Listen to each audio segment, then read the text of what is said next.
Ele é um garoto sem talento que se transfere para uma escola de elite e acaba morando com 3 irmãs gêmeas enquanto tenta cumprir o último desejo de sua mãe.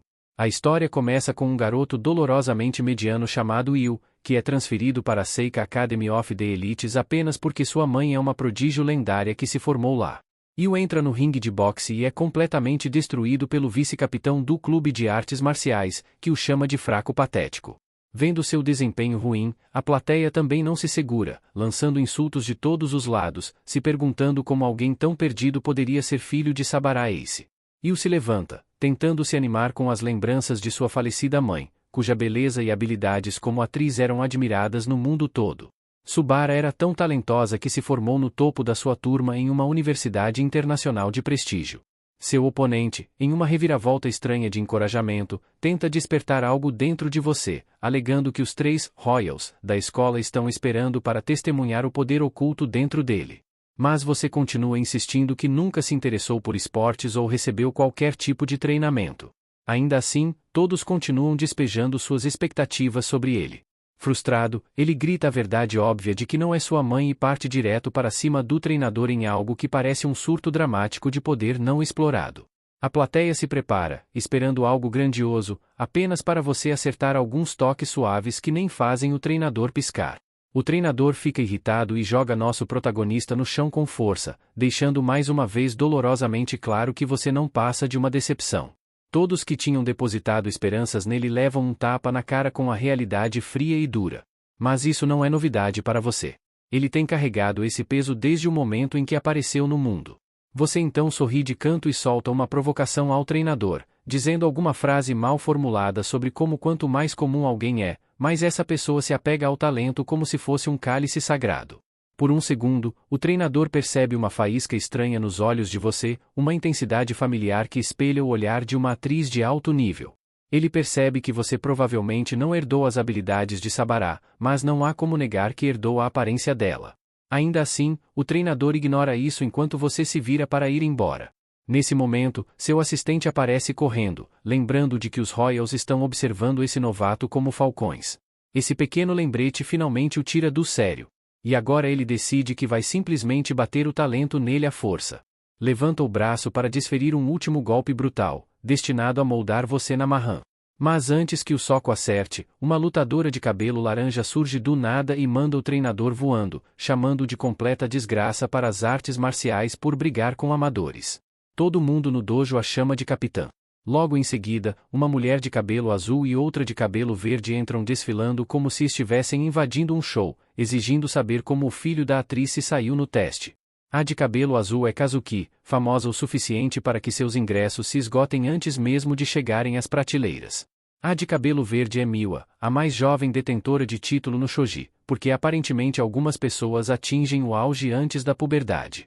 Quanto à lutadora de cabelo laranja que apareceu antes, ela é Nico, do programa de atletas, uma campeã de artes marciais com um histórico impecável e um ego à altura. A multidão enlouquece porque essas 3 rainhas do drama são nada menos que os chamados 3 Royals da escola. Kazuki dá um passo à frente e exige saber como o filho de Sabara se saiu no teste, esperando que possam extrair um 4º Royal dele. Mas o treinador corta o entusiasmo ao chamá-lo de novato medíocre cujo talento provavelmente registra valor negativo. As 3 mulheres poderosas dizem diretamente ao nosso garoto que não há utilidade para alguém como ele naquela escola. Você tira um papel brilhante e diz que não poderia se importar menos, pois já decidiu entrar para o programa de educação geral. As 3 mulheres reagem como se tivessem ouvido um mito, porque nenhuma delas sabia sequer que a escola tinha algo assim. E antes que o garoto possa sair dali com o pouco de dignidade que ainda lhe resta, ele acaba sendo arrastado para limpar o dojo, já que perdedores aparentemente esfregam o chão. Ao anoitecer, quando a capitã Nico e sua equipe aparecem no dojo para a sessão de treinamento, todos gritam como se tivessem visto um fantasma, porque o lugar está realmente impecável pela primeira vez.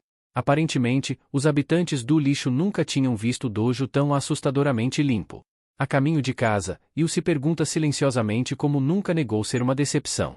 Desde criança, ele desejava o tipo de elogio que sua mãe costumava receber. Mas não demorou muito para ele perceber que, enquanto sua mãe era um prodígio ambulante, ele era apenas um ninguém mediano.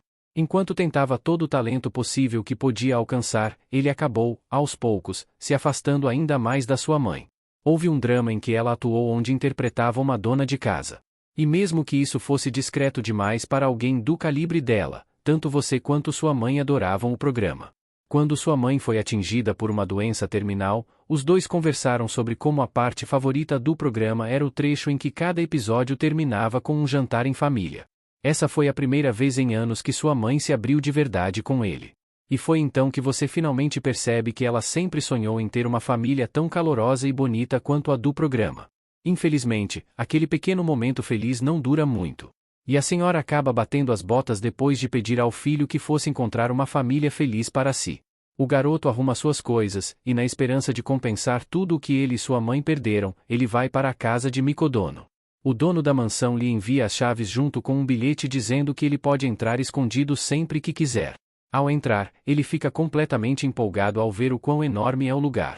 Ele começa a se perguntar quem é esse tal de Sr. Madono.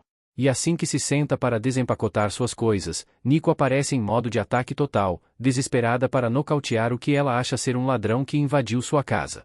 Nosso rapaz tenta explicar que ele não é quem ela pensa que é, mas a moça desleixada acaba escorregando e caindo no chão como uma cena de comédia barata. Io aproveita esse momento de ouro para zombar dela, dizendo que até os prodígios caem às vezes, e joga uma toalha nela como se estivesse fazendo caridade. Nesse momento, Miwa e Kazuki aparecem e perguntam o que esse garoto está fazendo na casa delas. E Nico é rápida em apontar que ele é claramente um ladrão. Enquanto nosso herói tenta entender por que essas royals estão ali, ele recebe uma ligação do próprio Mikodono.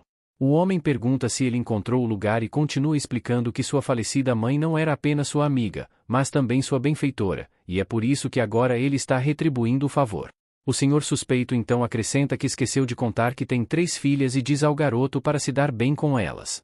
Io se vira para as irmãs, lembrando-se do último desejo de sua mãe, e começa a pensar que agora ele realmente tem que se tornar uma família com as 3 garotas Mikodono. Para ele, toda essa situação parece nada menos que um sonho. Morar com 3 garotas talentosas e fofas parece uma bênção dos céus. As garotas, no entanto, não parecem muito animadas com o arranjo, mas como é o pai delas quem manda, não tem escolha a não ser aceitar. Ainda assim, o garoto consegue se recompor e se apresenta novamente de forma adequada, na esperança de conhecê-las melhor. Nesse momento, o garoto percebe algo aterrorizante. A mansão inteira parece um chiqueiro disfarçado de casa, coberta de bagunça por toda parte. Aparentemente, Kazuki era responsável pela louça, mas deu uma desculpa esfarrapada dizendo que não teve tempo. Na verdade, ela tentou, mas acabou quebrando todos os pratos e desistiu de frustração. Enquanto isso, Miwa e Nico deveriam cuidar da lavanderia e da limpeza. Mas julgando pela aparência e pelo jeito como se movem, parecem ser o tipo de desastre que precisa de limpeza por conta própria. Depois de serem detonadas bem onde dói, as garotas mudam rapidamente de atitude e começam a zoar o nosso garoto, mencionando como ele mal conseguiu uma nota miserável de 45 no teste de aptidão. No entanto, ele não deixa barato e zomba delas corrigindo para 42. Enquanto os 3 continuam discutindo e jogando reclamações inúteis, eles olham ao redor e lentamente percebem que tudo de repente está brilhando como o saguão de um hotel 5 estrelas. Acontece que, enquanto estavam ocupadas falando demais, o garoto já tinha se transformado em algum tipo de mago da limpeza. Na manhã seguinte, nosso garoto acorda esperando conhecer melhor as garotas durante o café da manhã, já que hoje não tem aula.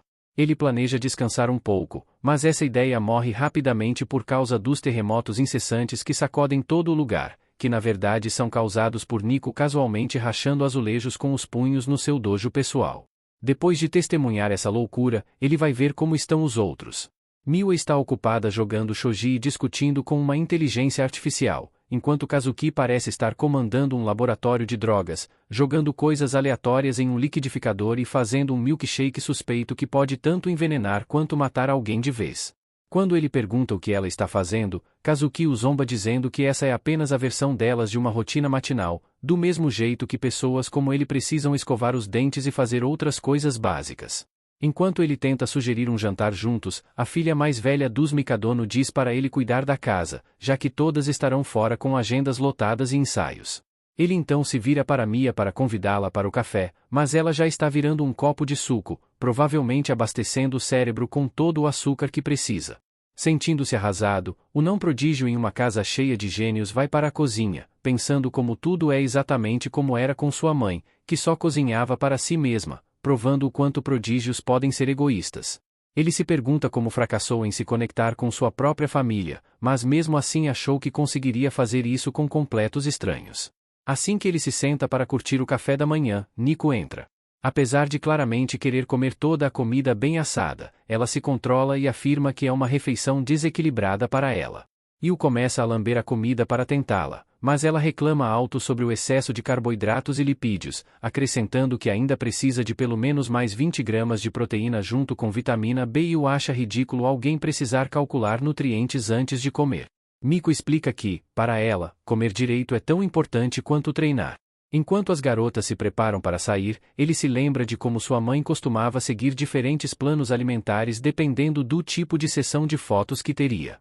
Quando as garotas correm em direção ao portão com pressa, ele aparece de repente atrás delas e diz que esqueceram algo, o que instantaneamente provoca um arrepio na espinha delas, e elas começam a checar tudo em pânico enquanto discutem sobre o que está faltando.